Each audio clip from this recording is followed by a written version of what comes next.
you put that evil on me, Ricky Bobby? There's no way to stitch the jugular. All of your blood will be on the floor in 4 minutes. I'm gonna make him an offer again. D-J-A-N-G-O. The D is silent. Get in my belly! It's the Al Travis Show. We love having this cat on. He's Senator John Hoffman. Senator Hoffman, how are you? You know, I'm doing even better than you because, you know, we start off talking about why did Columbia Records, ready for this, why did Columbia Records stop chasing people for those penny deal collections? You know why? All right, well, let's catch people up quick. So John comes on, Senator Hoffman comes on, and we get chatting, and we were talking about, what was it? Then I got... Hootenanny and... No, wait a minute. We get... Oh, no, broadband. It was the internet because you started to say, yes, the internet. You want to go back and talk about the internet first? The internet shame? So you were internet shaming me because you have that highfalutin capital internet, and so you're thinking it was mine that was wrong. So internet shaming. Then it came up with record somehow, and I said, well, it's kind of like back in the day when I'd buy for a penny like 13 albums and promise them that I'll pay you back another time. I don't know what happened to those people, but I got them. I made out on that deal.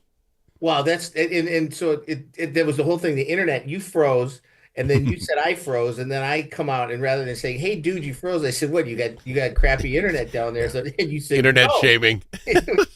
No, it's your internet. And then we went to the broadband versus when we grew up. Yep. It was the 300 baud modem, and you would start loading Napster. That's how the Columbia House thing came out. That's it. Talking about Napster, do they still exist? And I'm downloading my first Napster song, and and the is going, and all of a sudden Yvette picks up the phone downstairs, and the internet crashes, and I'm going, hey, pick it up. Oh, she said no, I have to call the travel agent because you didn't book anything online. What online was. You called, you pick up the phone, you talk to a human being, and they would get you, where do you want to go? I want to go to North Dakota. Okay, we're going to fly you to North Dakota. Here's what it's going to cost, $18,000 to fly to North Dakota, whatever it was. And that led to the Columbia House thing, and which then led to me saying, well, there's still people chasing. Why did they just stop? Columbia Records just stopped chasing people for those penny deal collections because I got collections and you got threatened. Right? Because they couldn't even track down, they couldn't even track down Trump's college collections. Get that I'm thinking. It's not what you did there. It was a big wind up for a small pitch. It was like, how are you? Here's what I would like to do. I would like you, as the most popular senator of all time at the state of Minnesota, pass a law that we're going to do a one-day deal. Let's pick a day. Can't be April Fool's. No one will believe it. Pick a day where all these internet guys have to go back to what we grew up in, the whole dial-up modem, just to force these kids to see what that was like. They'd appreciate us. Yeah, because they're sitting on their phone and they're getting stuff instantly, and they have no idea. You say, well, hey, there's this thing, and they're like, duh, and they have no idea the pain that we went through and that noise. We accepted it as perfectly normal, that whole bump thing to connect to another computer. We accepted that as, oh, isn't this fancy? I got a computer now. But we have real world problems. Can I share an issue I have? Maybe you can help me out, someone on the internet. I need to have a disclaimer here. I'm not an attorney, so I can't give. No, this is real life issues here, John. This is out in the garage. I got a little one-car garage, and out in the garage doing some work yesterday. It was a gorgeous day. Love it. And as I'm putting the car back in, you'll get the thing. I realize a robin has decided to go into my garage.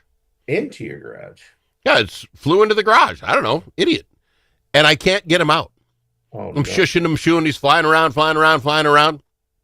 I go, you know what? I don't have all day to chase a bird around the inside of my garage. So I go in and leave the door open.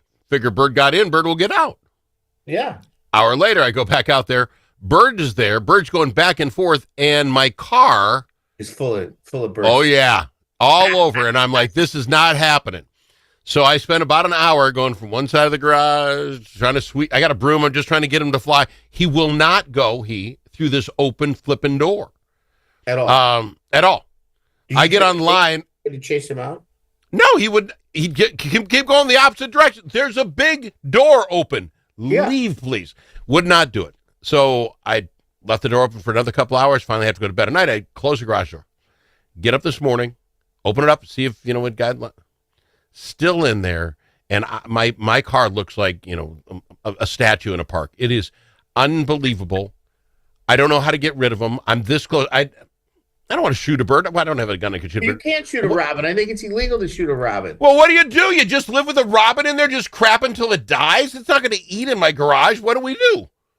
The internet said scare them out. Like, thanks, internet. How? Well, that said, just try to get in the corner and scooch it towards the door. If it gets anxious, well, I don't think it said scooch, but basically that's what. I love that word. Scooch. Scooch is a great word. So scooch them toward the door, but if it gets anxious, it'll probably just want to stay where it's at. So let it, like it was anxious. I don't know.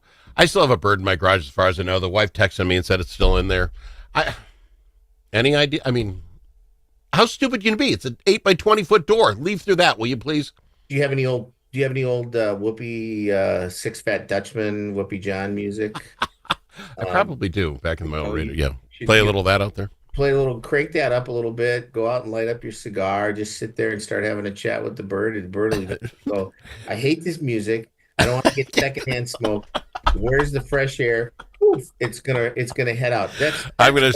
John, might be actually better advice than I ever thought. I could go smoke that thing out. Even if it doesn't leave, I have cigars and life is okay. Okay, I can live with that. And you don't have the anxiety anymore. But there it is. I was so mad at that thing, and okay. It's got to be the Maduro. It's got to be the deepest, darkest, full body, loving cigar. Stinky, smelly. You're a cigar guy. That doesn't stink or smell. God, love that smell. Let me ask you this: I bet you your wife is, because it includes dressing up. Yours, your wife, and you, Kentucky Derby people. Oh my God, we are not. Yeah. You're not. No. I bet your wife would just love getting one of them big old fancy hats and going out. We went out. We did go out. We went to our favorite. There's no payola here, but Clive's in Champlin has got is the coolest. That's a great place. We just sat there, and you got multiple screens going on. We're in our little booth, and of course, in true radio fashion, what's the number one thing we talked about during the pre and during the 90 seconds of racing was the hats. They kept showing hats, and it was like oh my God, look at that hat. That is the ugliest hat. Whoa, look at that. Everybody had hats. Even people that were in there eating, had hats on. Are you a Derby guy? I mean, is this something you knew was coming up this weekend? I knew about it on Friday because every news story had to tell me the news gal was talking about the hat and the hat maker. I'm like, okay, now it's Kentucky Derby weekend. I don't really care. Don't hate it. Don't care. But I watched the 3 minutes of the race, and I can't even imagine being the last place guy with that mud flying around. That would be amazing. You just sit there. But the fact is, you're in the show, and then I had heard a line that the majority of those horses that ended up, win placing showing were all like Secretariat. You got the line messed up. Every horse in that race was somehow related to Secretariat. Is that how it was? Every horse in that race. Every horse? Yeah. That's like, okay, here's Secretariat's kids at the camp. They're just going to run around and show you how fast they are. Yeah, every single horse. Every single horse. What does that tell you? That's amazing stuff right there. So the winner, and I couldn't believe that one horse comes out of the chute. It's just like, and we're going, wow. And I said, yeah, he came out too fast. He's not going to finish. And sure enough, all of a sudden this dude is on the side. And I'm like, where's this horse coming out of? And it's a long race. Like I know anything about horse racing, right, Al? Well, do you go to Canterbury? I've been to Canterbury once or twice. I enjoy Canterbury, but I'm a horrible gambler, and what I mean by that is I just go by the horse's name. I know nothing else. I can look at a horse. A horse is a horse, of course. I don't know why people aren't betting sure. If I owned a horse, I'd call him Sure Winner. How do you bet against Sure Winner? If you do, you're an idiot. So that horse would make more money than any horse. Sure. That's like I was going to name a band years ago. I was going to name our band Free Pizza. And then so the marquee would say, tonight only, free pizza. Free pizza. So all these people would show up to get free pizza. And that's the name of the band. How come nobody's done that yet? It just blows me away. That's just crazy that no one has. It blows me away. You guys got any work done? We haven't done any work. We got to talk. We got to talk work. I got Senator John Hoffman. All right. We haven't talked any work yet. We're halfway done. Back after this with more Senator Hoffman. Chanhassen Dinner Theaters brings you its most popular show of all time, Grease. You'll hear all your favorite hits from the Broadway musical and the movie. Join the whole gang at Rydell High. We'll sing, we'll dance, we'll bring you back to high school life in the 50s. Poodle skirts, bobby socks, the soda shop, and drive-in movies. Grease! It'll rock your socks off. Order your tickets today. Visit chanhassendt.com. There are many ways to explore Alexandria. Some like to experience the outdoors and all the fun winter in Minnesota can provide. Pick your favorite way to get in touch with nature. Others like to explore downtown in the warm comfort of a boutique or gathered around a table with friends. You can do all of that or relax and do nothing at all. Come explore Alexandria. Start planning at explorealex.com.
Don't need to ask him his opinion more than once. Al Travis on the Al Travis Show. We've got our Senator John Hoffman on the program with us. Senator, I think I want to buy, there's 67 of you. I need to buy, what would that be, 33, 34 of these. Have you ever seen these large T-shirts where when kids don't get along, it has like two heads in it, but you got to wear them together? So I'm this close to buying those, and it'll say, we didn't play nice together, and I put a Republican and a Democratic senator in each one, and you have to wear it for the day until you can all get along. I'm just at that mood now. You've seen the T-shirt, you know what I'm talking about. You're on that mood. Despite, there's some challenges out there, Al. There's tight timelines. There's 2 weeks left, right? We have a history of meeting those deadlines. However, there's if there's potential, federal Medicaid cuts, we're going to end up being in a special session because it's going to upend the whole thing. And so to your point, here's what I'm doing. I have this thing called How to Use Your Calming Corner Kit. And so whenever I'm feeling that distress point, I have my tricks of the trade, my tools here to be able to calm myself. Plus, I give myself an emergency affirmation, Al, right? And so... Oh, it does something nice. I can't hear that. Did you hear that? No. Here's my problem. What? Even if I get there are polarizing things. I have no doubt that Senator Nelson put her thing out there and wanted y'all to vote on whether boys should be in boys sports, girls. No doubt did that to put everybody on record. Got it. So let's just say that's a game. Let's not. Yeah. Gotcha. Well, Okay. who cares? You know what, Al? It gets me about this is people are into the gotcha without really looking at the bigger picture. Gotcha. You know how many gotchas that are out there? It's like, that's so dumb. I hate that. But on the other side, this is my point why I think nothing gets done. Me too. One of the finest freaking senators there are. She's absolutely. I 100% agree. Cares about the same people you and I care about. Carla. 100% agree. My point is, okay, so people play politics. I get it. But on the other side of the fence, everyone who's been on this program with you, with Gustafson's bill about having an inspector general, oh, this is a brilliant idea. This is great. That's going to go nowhere because we don't like the way they're going to do it, and we don't like the way they're going to do it. And this thing sits here.